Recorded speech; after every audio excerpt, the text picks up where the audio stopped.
நான் உங்கள் மோகனா. 31/8/2025 ஞாயிற்றுக்கிழமை தினத்தந்தி. வாங்க இதை பாருங்க. ஆம்பூரில் உள்ள ஒரு தனியார் தோல் தொழிற்சாலையில் பெண் தொழிலாளர்கள் வேலை பார்க்கும் காட்சி. இதை பாருங்க, கேபின்ல செய்யறாங்க வேலை பாருங்க.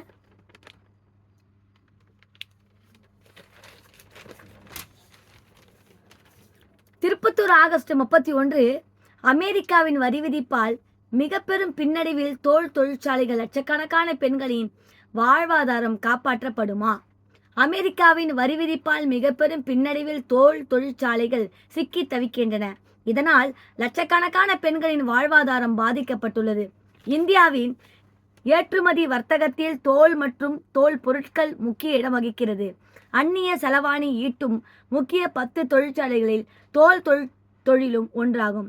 இந்திய ஏற்றுமதி வர்த்தகத்தின் தோல் 1000 கோடிக்கு, அதாவது தோல் தொழில் மூலமாக சுமார் 50 கோடிக்கு வர்த்தகம் நடைபெற்று வருகிறது. இதில் தென்னிந்திய மாநிலங்களில் பங்கு 40% ஆகும். இவற்றில் ஒருங்கிணைந்த வேலூர் மாவட்டத்தில் மட்டும் 20,000 கோடிக்கு வர்த்தகம் நடைபெறுகிறது. இப்பகுதியில் மட்டும் 300க்கும் மேற்பட்ட தோல் பதனிடும் தொழிற்சாலைகளும் 200க்கும் மேற்பட்ட ஷூ தொழிற்சாலைகளும் உள்ளன. இதன் மூலம் சுமார் 2 லட்சம் தொழிலாளர்கள் நேரடியாகவும் 50,000க்கும் மேற்பட்ட தொழிலாளர்கள் மறைமுகமாகவும் வேலைவாய்ப்பு பெற்று வருகின்றனர். குறிப்பாக ஷூ தொழிற்சாலைகள் படிக்காத பெண்களுக்கு ஒரு வரப்பிரசாதம் ஆகும். இந்த ஷூ தொழிற்சாலைகளில் வேலை பார்ப்பவர்களில் பெரும்பாலானவர்கள் பெண்கள். பல வீடுகளில் அடுப்பு எரிவதற்கு முக்கிய காரணமாக ஷூ தொழிற்சாலைகள் உள்ளன.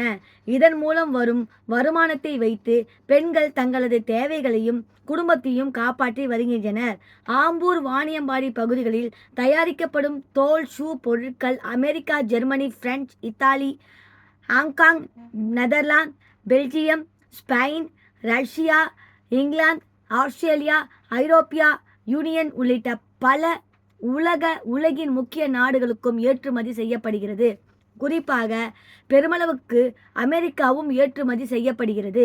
இந்தியாவின் மொத்த தோல் ஏற்றுமதி வர்த்தகத்தில் அமெரிக்காவுக்கான தோல் மற்றும் தோல் பொருட்கள் ஏற்றுமதி வர்த்தகம் 21.25% ஆகும். இத்தகைய சூழ்நிலையில் அமெரிக்கா விதித்துள்ள 50% வரியால் இந்திய தோல் தொழிலுக்கு கடும் பின்னடைவு ஏற்பட்டுள்ளது.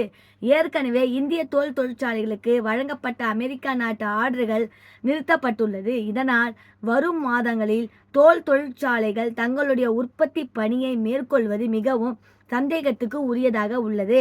எனவே தோல் தொழிலை மீட்டு சிறப்பாக நடைபெறவும், இந்த தொழிலை நம்பியுள்ள லட்சக்கணக்கான பெண் தொழிலாளர்களின் வாழ்வாதாரத்தை பாதுகாக்கவும், தொழிலாளர்களுக்கு எந்தவித அச்சமின்றி வேலைவாய்ப்பு தொடர்ந்து கிடைக்கவும் மத்திய மாநில அரசுகள் நடவடிக்கை எடுக்க வேண்டும் என தொழிலாளர்கள் கோரிக்கை விடுத்து உள்ளனர்.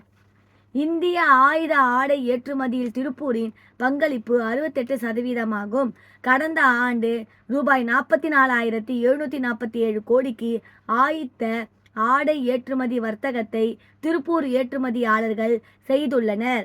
அமெரிக்காவுக்கு மட்டும் ஆண்டுக்கு ரூபாய் 12,000 கோடி வர்த்தகம் நடக்கிறது. அமெரிக்கா ஆர்டர்களை பெற்று 45 நாட்கள் முதல் 90 நாட்களில் அனுப்பி வைக்கிறார்கள். 50% வரி விதிப்பு காரணமாக ஏற்கனவே அமெரிக்கா பெற்ற ஆர்டர்களை திருப்பூர் ஏற்றுமதியாளர்கள் அனுப்பி வைப்பதில் தேக்கம் ஏற்பட்டுள்ளது. அதாவது ரூபாய் 1,500 கோடி முதல் 2,000 கோடி வரையிலான ஆடைகள் தேக்க நிலையை சந்தித்துள்ளது. தற்போதைய நிலையில் கிறிஸ்துமஸ் பண்டிகைக்கான ஆர்டர்களை அமெரிக்கா வர்த்தகர்கள் கொடுத்துள்ளனர். அந்த ஆர்டர்களும் 5% உற்பத்தி கட்டணத்தில் இருந்து விலக்களித்த அமெரிக்காவுக்கு திருப்பூர் ஏற்றுமதியாளர்கள் அனுப்பி வைக்கிறார்கள். தொழிலாளர்களுக்கு வேலை இழப்பை தவிர்ப்பதற்காக அமெரிக்காவுக்கு தொடர்ந்து அனுப்பி வைப்பதாக தெரிவித்துள்ளனர்.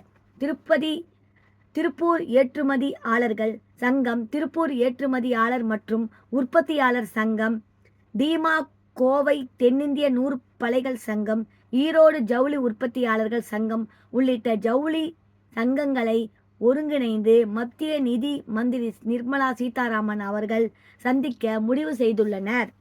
அப்போது அமெரிக்கா வரி விதிப்பின் தாக்கம் குறித்தும் அதில் இருந்து மீண்டும் ஏற்றுமதி செய்வதற்கு தங்களுக்கு மத்திய அரசு அளிக்க வேண்டிய சலுகைகள் குறித்தும் கோரிக்கை விடுவிக்க உள்ளனர். இத்துடன் இந்த செய்தி அறிக்கை முடிவடைகிறது.